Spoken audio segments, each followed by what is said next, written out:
Alors l'heure est grave, hein. Il y a eu un grosse baisse hier sur tous les marchés, en fait, le S&P 500, le Dow Jones, le Nasdaq et ainsi de suite, tous se sont pris une énorme claque comme tu le vois.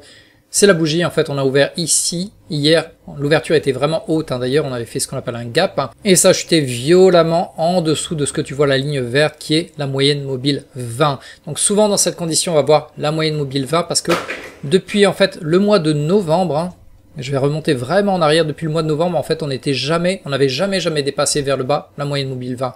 Là, c'est la moyenne mobile 20, comme tu le vois. On dansait au-dessus, là, on était en novembre.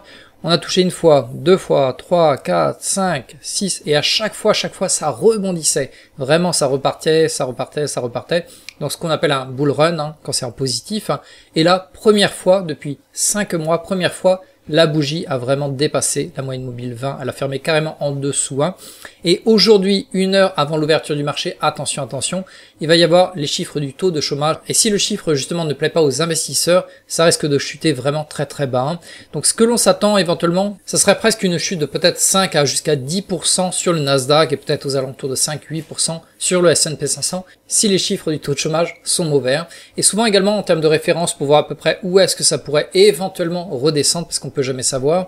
En fait on peut regarder en hebdomadaire, hein, tu le tapis sur le weekly en hebdomadaire. Et souvent, on va avoir un recul vers la moyenne mobile 20. Donc si on prend le sommet, hein, depuis le sommet jusqu'à la moyenne mobile 20, il y a environ 6% sur le S&P. Hein, donc ce serait à peu près une première zone hein, sur laquelle on pourrait venir taper si jamais le marché se prenait une énorme claque et continuait à chuter. Hein.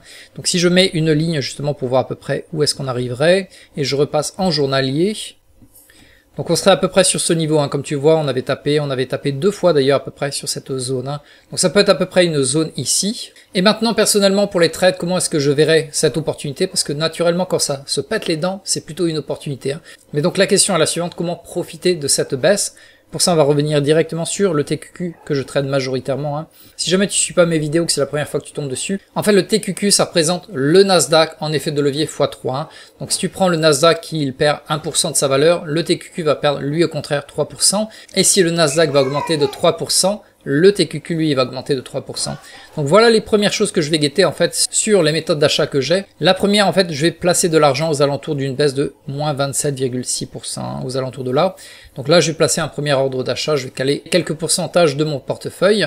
Donc ça, c'est la première méthode. La deuxième méthode, c'est avec les bandes boulanger. Si je te les remets ici, voilà.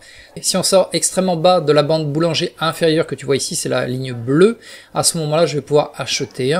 Cependant, il faut faire attention quand on sort d'un range, notamment c'est ici, hein, comme tu le vois, on était bloqué sur cette zone, ça c'est ce qu'on appelle en fait un support, la ligne rouge. Si on casse le support, en fait je vais pas acheter immédiatement, même si je suis à l'extérieur de la bande de boulanger que tu vois ici. Hein. Je vais laisser au minimum une bougie supplémentaire avant de pouvoir acheter. Parce que quand tu casses un fort support comme ici, donc quand tu sors du range qui était là depuis, on était bloqué aux alentours de quoi, du 9 février, hein, la première fois qu'on était là. Donc ça fait presque 2 mois en fait qu'on était bloqué là. Il y a énormément de puissance en fait qui s'est accumulée entre ces deux lignes bleues que tu vois, c'est ce qu'on appelle les bandes de boulanger. Et donc plus ça s'est rétréci, plus la puissance s'est accumulée. Et quand ça va exploser, pouf, ça part vraiment très vite. Hein. Donc ça part très vite vers le bas ou vers le haut. Et là, le scénario le plus probable pour l'instant, ça serait vers le bas. Hein. Cependant, comme je t'ai dit aujourd'hui, 1 heure avant l'ouverture du marché, donc ça sera 14h30 heure française, ils vont dévoiler le taux de chômage aux États-Unis. Si c'est positif, si les chiffres sont très bons, ça peut remonter en flèche. Hein. Mais au contraire, si c'est négatif, là, ça peut partir très bas. Donc jusqu'à présent, je t'ai montré en fait 2 méthodes d'achat. Hein. La première, c'était aux alentours de moins 27,6. Voilà, donc bien plus bas que ça je te le vire. La deuxième, ça serait quand on va passer à l'extérieur de la bande inférieure boulanger, au minimum avec une bougie, voire 2 bougies supplémentaires. Là, je peux racheter en fait pour profiter de ce rebond. Une troisième méthode d'achat, en fait, c'est ce que j'appelle l'avalement haussier. Également, j'avais fait une vidéo. Je te la remettrai en bas de cette vidéo dans la description pour la voir. C'est quand tu vois ce genre de bougie ici, hein, c'est ce qu'on appelle un avalement haussier. Hop, si je te la pointe. Hein. Cette bougie a complètement avalé la précédente. Hein. Là, c'était l'ouverture rouge, la fermeture rouge. Là, c'est l'ouverture verte, positive, et la fermeture verte. Donc, on a complètement avalé cette bougie. Donc, quand je vois ça après une énorme chute, logiquement, en fait, moi, je pose l'ordre d'achat à plus 1% au-dessus sur le Nasdaq, sur le TQQ, en fait, hein, ici. Et en général, également, ça marche très bien. Mais pour ça, je te recommande vraiment de revoir la vidéo sur les avalements haussiers que je t'ai mis dans la description. Donc là, on en a vu 3. Hein. On a vu la chute, hein, moins 27,6, on a vu la bande de boulanger, on a vu l'avalement haussier. Qu'est-ce qui te reste? Il te reste également le RSI. C'est-à-dire que là, en fait, on va guetter le RSI.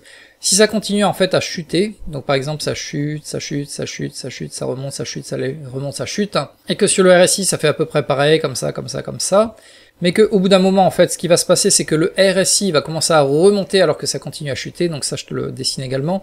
Donc admettons que ça continue en fait à chuter comme ça, donc ce bas ici, il est plus bas que celui-là, alors que finalement en fait le bas suivant il sera légèrement plus haut. Donc là c'est ce qu'on appelle une divergence, c'est-à-dire que tu vois en fait le mouvement commence à remonter ici, alors que le mouvement continue en fait à chuter. Ça veut dire qu'en fait la puissance du mouvement a commencé à diminuer vers le bas et on devrait revoir un haut. Je vais attendre d'avoir une bougie en fait qui va bien remonter, qui va finir au-dessus de la précédente. Et là, à nouveau, en fait, je vais placer un ordre d'achat ici, le stop loss sera bien plus en bas. Donc voilà à peu près les 4 méthodes d'achat que tu peux utiliser si jamais, effectivement, le marché se pète les dents pendant quelques jours, voire quelques semaines. Donc fais très attention aujourd'hui, une heure avant l'ouverture du marché, à 14h30 heure française, si effectivement le résultat est super négatif.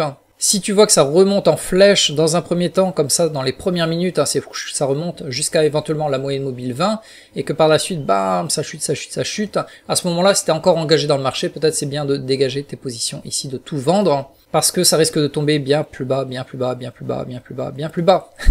Et si c'est le cas, justement, ce sera une très très bonne nouvelle. Ça te permettra d'acheter à un prix beaucoup plus bas, beaucoup plus intéressant et de remonter de plus belle. Voilà, donc la vidéo était assez courte, c'était simplement pour surfer sur la nouvelle d'aujourd'hui avec la bougie monstrueuse de hier, en fait, qui a complètement cassé la moyenne mobile 20 sur tous les indices.